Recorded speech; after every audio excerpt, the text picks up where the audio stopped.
everybody. This is Ryan McClanahan with HistoryThroughCards.com. I hope you're all doing very well today. In this video, I'm going to share my thoughts and views and pickups from the 2025 National. And you guys are probably like, hey, listen, like there's a million of these things out there. And, what else can we learn from your video? And normally I might agree with that actually. But I saw a lot of other content creators' videos on the National, and I really enjoyed them. The thing is that this is going to be a little bit different, a different take than maybe anybody else's video, because nobody else has my thoughts on this or anything else associated with it. I really don't like to fly. I hate air travel of any kind. And it's mostly because I unfortunately found myself hanging out of a second-story window when I was a kid. And, I'm on the windowsill and my neighbor saw me across the street and he caught me, thank God. But ever since then, I've really hated heights and air travel. It's not my favorite. So going through the airport, I really didn't have much of a problem. I was really surprised at Logan just how efficient it was. However, I did set off the x-ray machine and I completely forgot that I am filled with all sorts of metal products, a rod and some screws and plates and stuff holding up my leg and some other places as well, and some duct tape going on, I'm sure. And so I really kind of forgot about that, and I told the TSA agent, he pulled me out of line. In fact, I got pulled out of line twice, once at Logan and then again once at O'Hare. And I told the TSA agent, I'm like, I usually don't do this on the first date. And I got a smirk out of that. And he's probably heard all sorts of weird stuff too, but they gave me an extra pat down, and normally I'd be like, hey, listen, like, just be careful here, but it was okay. Everything went smoothly after that, and it just took about maybe 15 minutes or so.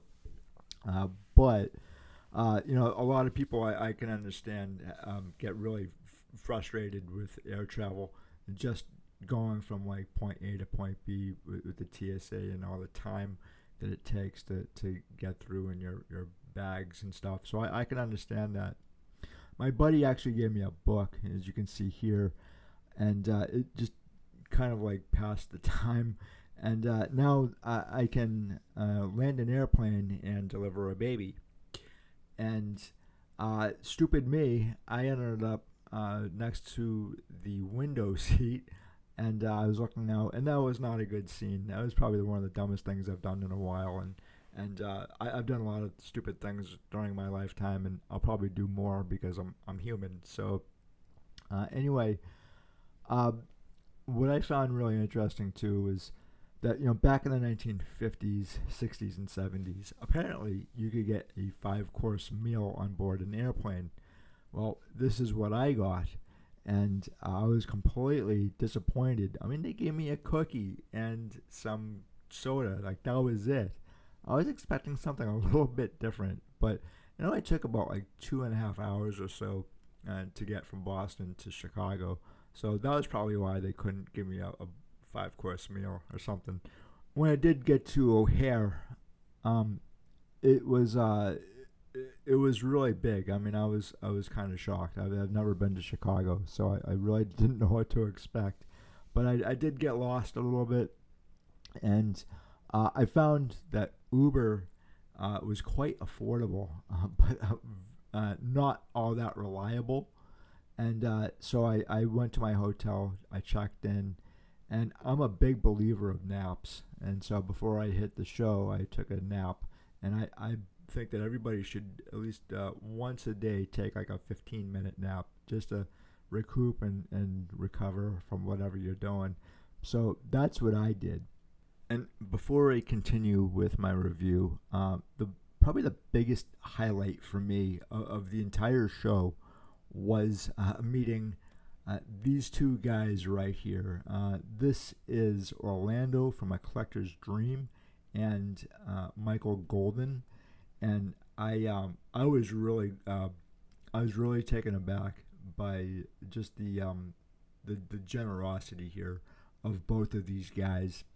I talk to Michael all the time, and I've never met Michael in person, and I've never met Orlando either, and so this was really fantastic, and really I think one of the best things that happened at this show isn't the cards, but it's the people that I met along the way and talked to. And Mike and I actually went through 2 aisles of cards and just had a really great time talking about the cards and looking at all this stuff. And I also met Don Hauntz. He's a dealer. He's actually a dealer from New England, from Massachusetts.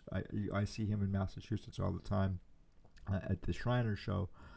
But I also met Raul as well from AIH Sports, and Mike Petty, who he gave me a big old hug, and I was actually really surprised that he knew who I was.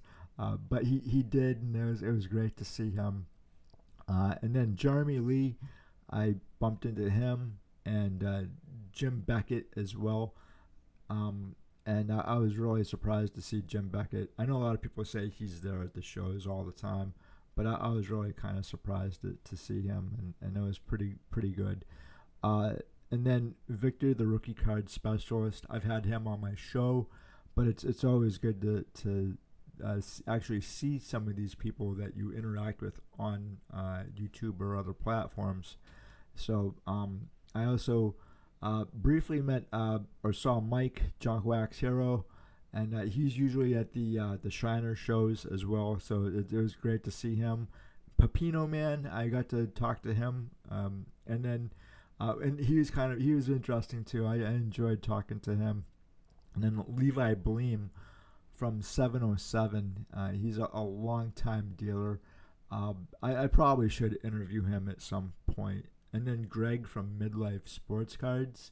And I really enjoy Greg's channel. He's got a lot of great content on his channel, and the people that he interviews as well. And his collection is fantastic. And his pickups at the National are just absolutely unbelievable.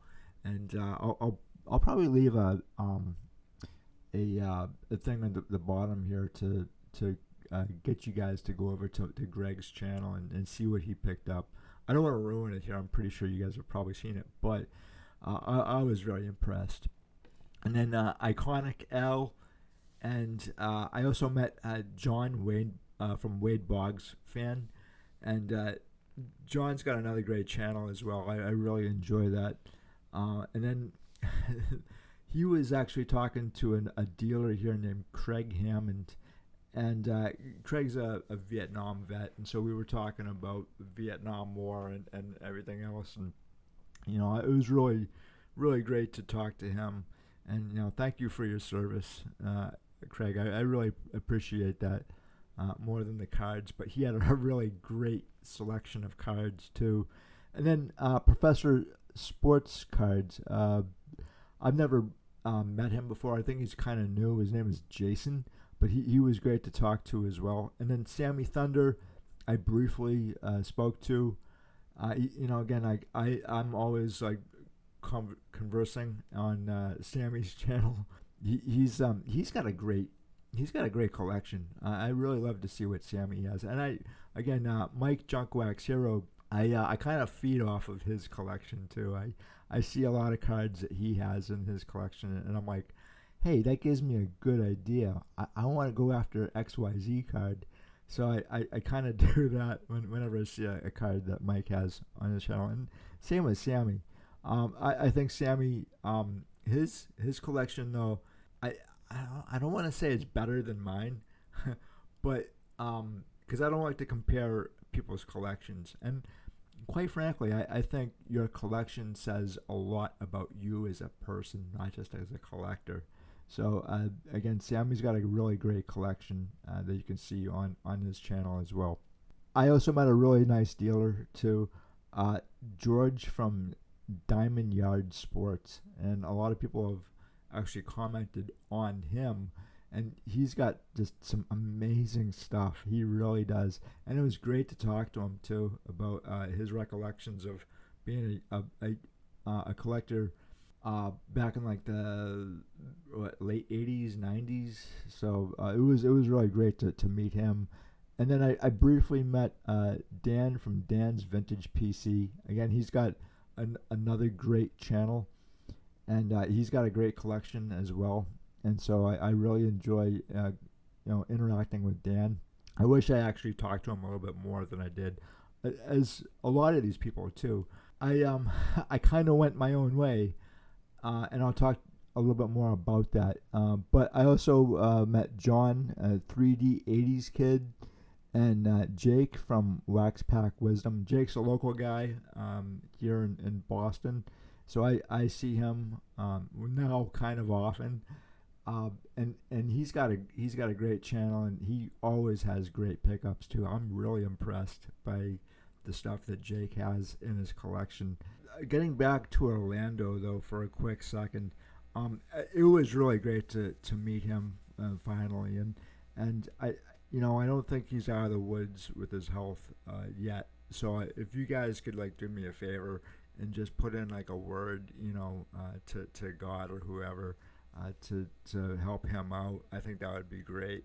And there was a dealer there that I have done business with long ago, and somebody who is really a hobby pioneer at this point, John Rumirez. He he was being interviewed by Orlando about his Cuban card experiences, him and Pat Quinn. And Pat Quinn was there too, and unfortunately I did not get to meet Pat Quinn. I would have loved to have talked to him about his experiences in the hobby. And I'm gonna leave the interview that Orlando did of John Rumirez in the comment section below, because I think you guys would really enjoy that. I was actually right there to listen to that. It was fantastic. And John Rumirez has been at every national since 1980, and we kind of tend to forget why the national started in the first place. And I did a fairly lengthy article on the history of the national and why it started and who founded the national. And I've only been to a few of these things in various cities.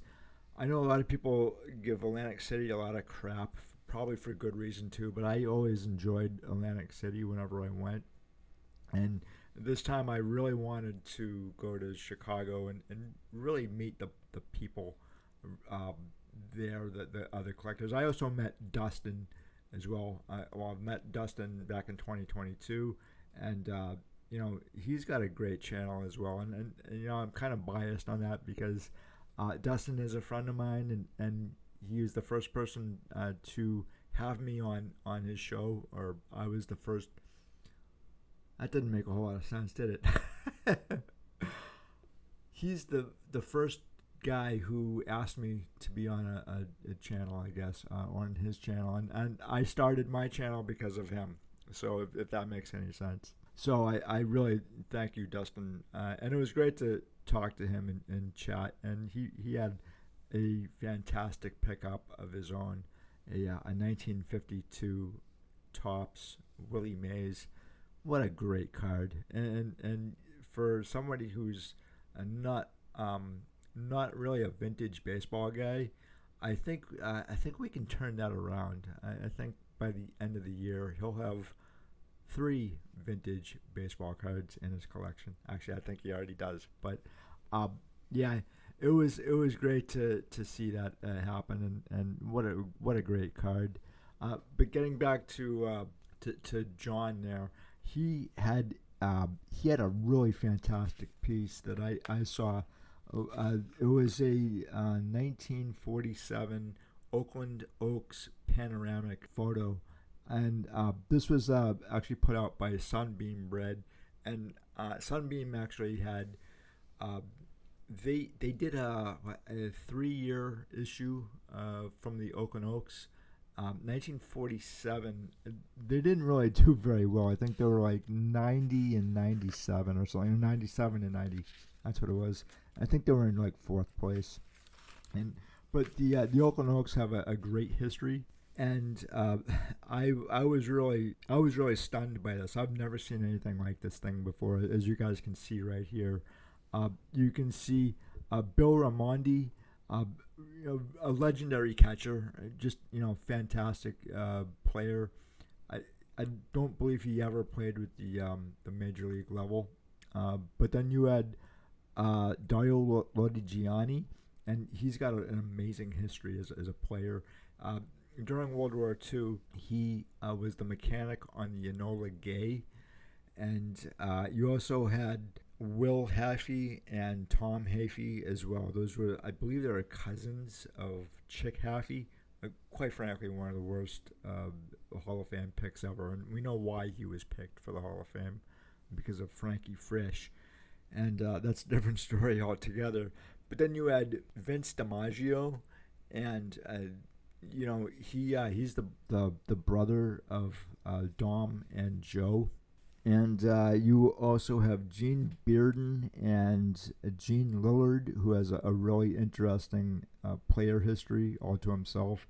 And then Hugh McCauley, he's in the 1941 Gaudy set, and he missed like 5 full years of his career because of World War II. They kept him. I think they kept him an extra year. So you also have Billy Martin as well, and he really started out with that ball club, and that was before Casey Stengel came on board. And actually, I think that Casey Stengel was noticed because he won the PCL championship. I think in like 1948. Yeah, I think it was 48 that he won the PCL championship. I think he won maybe 2 times. But actually, those were pretty good ball clubs, back then. But the Yankees noticed Casey Stengel from the PCL, and so he became a 5-time World Series champion under the Yankees there. So that was really great to see that panoramic. I know it was great to talk to John as well. So I'm not really going to talk too much about the YouTube get together. It was a disaster from what everybody said. I actually got lost, and I ended up in an outdoor music event. I'm not entirely sure how that happened, but everything else was really great though, and I know Mike, he tried his best, and it is what it is. I think though that Mike, baseball card collector, he's probably going to find another way to do this. And one of the interesting things I would have liked to have known or have seen actually was the contract between the National and the surrounding hotels. I'm not entirely sure how the National was able to tell or force another business how to run their business. Contractually, if there is a contract, I'd like to see that. I'm not making too much of a big deal out of it. It is what it is. I kind of forget the hotel, if it was the DoubleTree or if it was the Hyatt. But Jake on his channel said they need to lighten up, and I can kind of understand the hotel's point of view where they don't want to have a lot of unsanctioned trades going on. That's going to happen though, I think, and I think that the National should have had more than enough room to have everybody under one roof, basically. I kind of got lost at the National myself on a number of occasions. I got lost. It was that big, and I don't think the official numbers are out, but they have said somewhere between like 125 to 127,000 people went through the National. The second floor was an absolute disaster. Again, there was a ton of room that was not used, and it was squished. I really didn't want to go up there because I'm kind of working off one leg and a cane, so I did get hit by a pack or two, a backpack, and I had to really watch every step that I took, just because, if I know that if I fall, it's going to be more difficult for me to get up. But there were a lot of people who weren't paying attention, and I did see that one older guy did get knocked down, and that was a bad scene because the kids weren't looking where they were going, and this guy, he was probably in his 60s. He got knocked down, and it was not a good look. But I also don't think that what the National did was a good look either. I think that it was bad publicity, both for the National and for the hotels as well. And I feel bad. I know Mike felt bad as well. He's got a great channel as well, if I hadn't mentioned him before. And I really was looking forward to really seeing a lot of these people, and we were all kind of kicked out of this one location. I can't stress this enough, but by far the best part of the show was seeing the people and getting together with them. Because you can get cards anywhere for the most part these days. If you're there for the experience, and I highly recommend that everybody goes to the National at least once. So as a vintage collector, you're really collecting history and the players, right? And who that person is, and maybe like the history surrounding the card. At least I know that's partly what I'm doing as well. So, I can't pretend to say anything about modern, because I really don't know anything about modern cards. You know what I really like to do when I'm at the National? I like to bump into John Mangini when he's doing a deal for Z-Nut cards. It was fantastic to meet John Mangini and talk to him. And we were talking about the PCL players of the Z-Nut cards back in the 1920s and 30s. And he's a character. He's really fun to talk to. And so, again, it's all really about the people for me, I think. There's a lot of things here that I have never seen before. As far as a museum is concerned, a lot of people say that the National is really a museum, and I can't complain about that. I really can't. There's nothing I can say negative about it. A lot of the auction houses had some great stuff, and one of those was 1935 Diamond Stars artwork, the Mel Ott and the Jimmy Fox.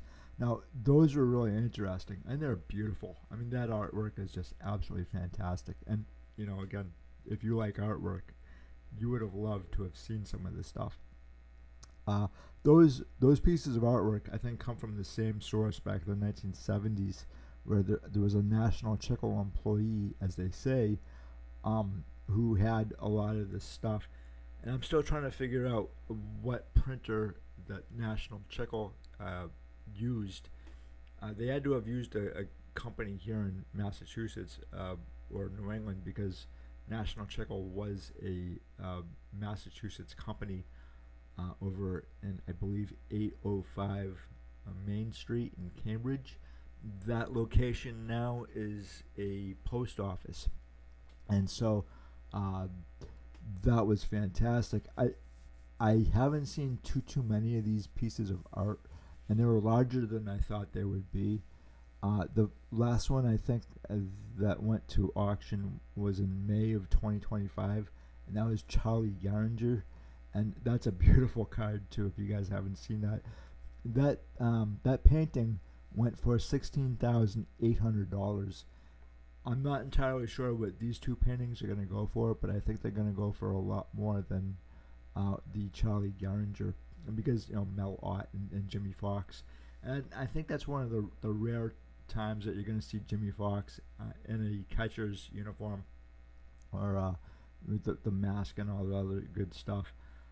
I'm not entirely sure how great of a catcher he was. Obviously, he was a first baseman throughout most of his career, but I think at one point they tried him out as a catcher, and it obviously it didn't do well at all. He didn't do well. But that's a fantastic card. I've had that card for a very long time. as most of the other Diamond Stars in that set, I don't think that I'm gonna complete the set, but I got into that set when I was a teenager, and it is absolutely fantastic. The artwork really kind of tells a story about the Great Depression, as also the 1933 and 1934 Gaudi sets as well, and maybe a few other sets too. The other really cool things that I saw too, other than those pieces of artwork, were the uniforms. And there was a uniform that I was not familiar with. Initially I thought it was a Chicago Cardinals jersey, but it was a 1971 T.C. Williams High School uniform from the movie We Are the Titans, and I really forgot about that movie. In fact, I've never actually seen. I've only seen parts of it, so I've never seen the entire thing. But that was really impressive. The other impressive jersey that I saw too was a 1942 Mel Ott jersey, and there was a little sign here, as you guys can see. It says photo matched. I'm not entirely sure how you can photo match a jersey. I thought maybe there would be easier ways to go about it. Maybe like testing the uniform itself, the flannel, if you will, the threads, and other such data. But I'm not really convinced if a jersey can be photo matched to either a particular game or a year. Maybe you guys can tell me otherwise if there's a better way to do that. But in any event, so there was Babe Ruth's Dodgers caps. This is really cool, and I'm really glad that I got to see these things. A lot of people don't realize that Babe Ruth was actually the first base coach for the Dodgers in 1938, and I'm like, how did anybody ever find these things? Like, where did they come from? Babe Ruth, he signed a contract on June 19th, 1938, as a first base coach with the Brooklyn Dodgers, and really he was there to drum up money and gate receipts for the Dodgers, who were really dreadful at that point. The contract stipulated that Babe Ruth would get $15,000 for the remainder of the year, and so it's basically like a half year. That's a lot. In fact, the equivalent in 2025 would have been $343,150. That really seems outlandish to me, and so I don't know if that $15,000 is an accurate description of what he was paid for 1938. He probably made a lot more for the Brooklyn Dodgers that year, and barnstorming, and for baseball. So I think he, in a lot of ways, I think he was very good for baseball during the Great Depression, and that 15 grand in 1938 during the Great Depression was a lot of money. And so I don't know if that's an accurate price tag or contract. I have no idea. I've actually never seen the contract, but seeing these two ball caps was absolutely fantastic. The other thing I did see as well, which I was very shocked at, was the 1939 Lou Gehrig home jersey, and he only played in 8 games that year, but he made the All-Star team, and that was probably like he didn't play at all in the All-Star game, but that was probably just, hey, let's throw him this, because he was still a very popular guy.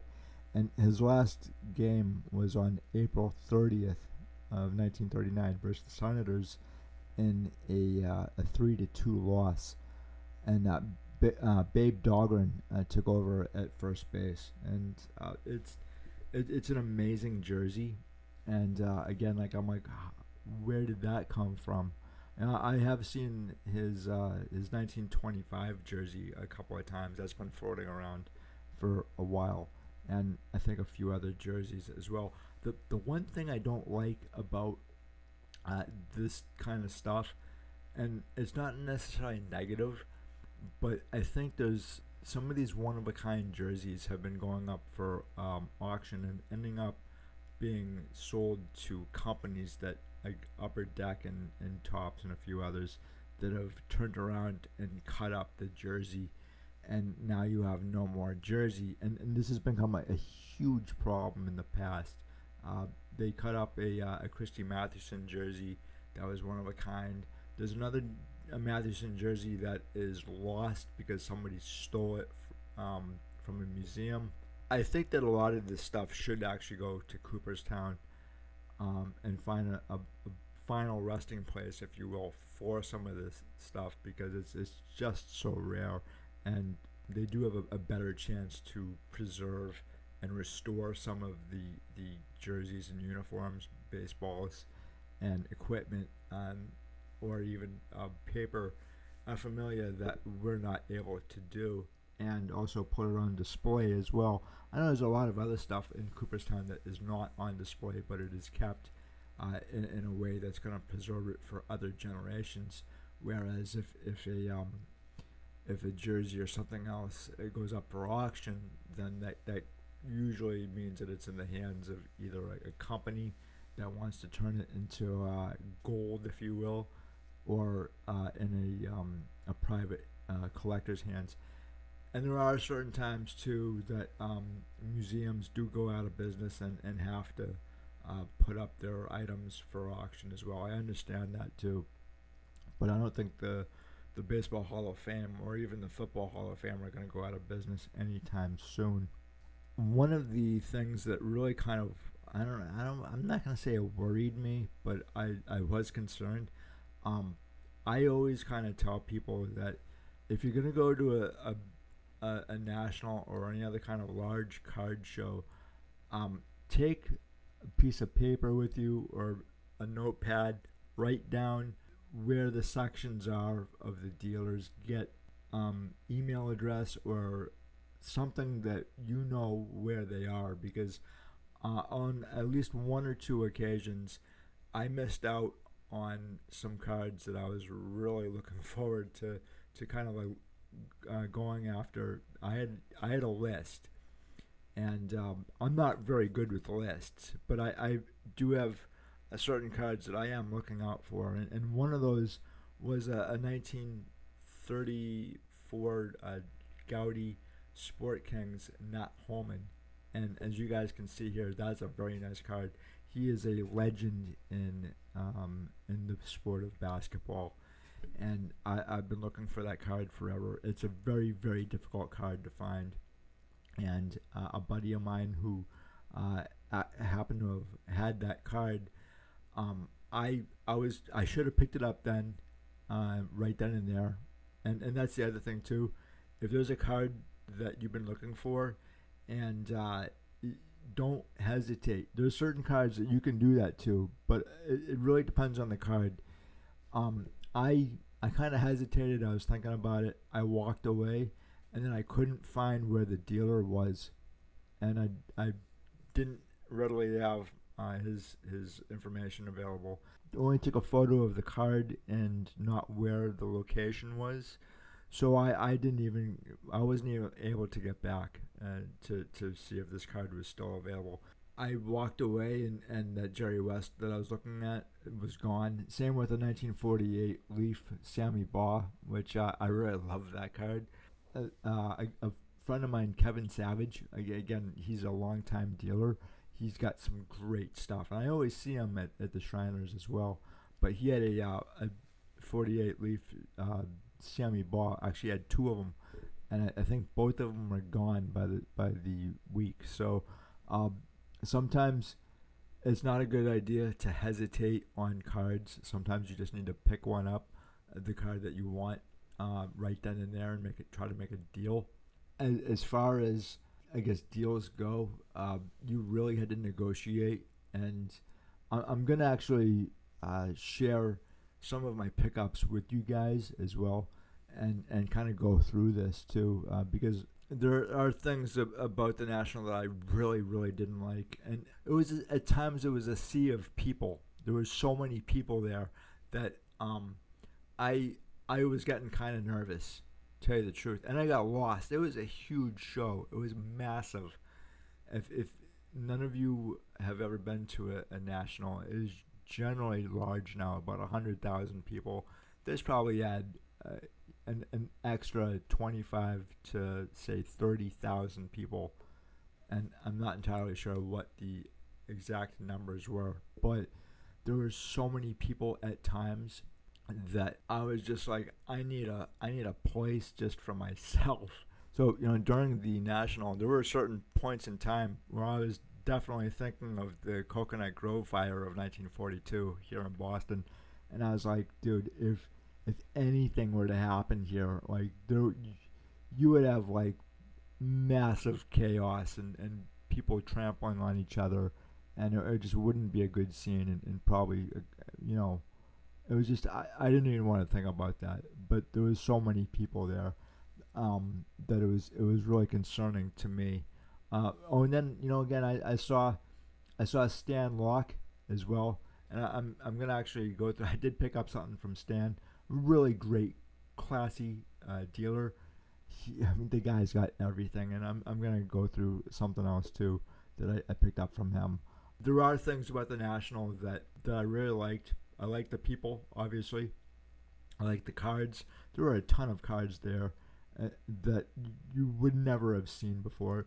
I saw a complete set of 1910 Sweet Caparel postcards, hockey, and that was from Love of the Game. So Love of the Game auctions is put on by Al Christofoli and Andrew Aaronstein, and Andrew's father is Mike Aaronstein, one of the true pioneers of the hobby, and the stuff that he had there was just absolutely amazing. There was a lot of Cuban issues there, including a really really cool Martin Diego card, which I would have loved to have added to my collection. Uh, Martin Diego is probably one of the greatest Cuban ball players of all time, hands down. Even if even if you can't afford some of the stuff, and we're gonna talk about that a little bit later. But even if you can't afford some of that stuff, take photos, see this stuff. And I saw a T206 Honus Wagner there as well. So that's the third time that I've seen a T206 Honus Wagner, you know, not online, in person.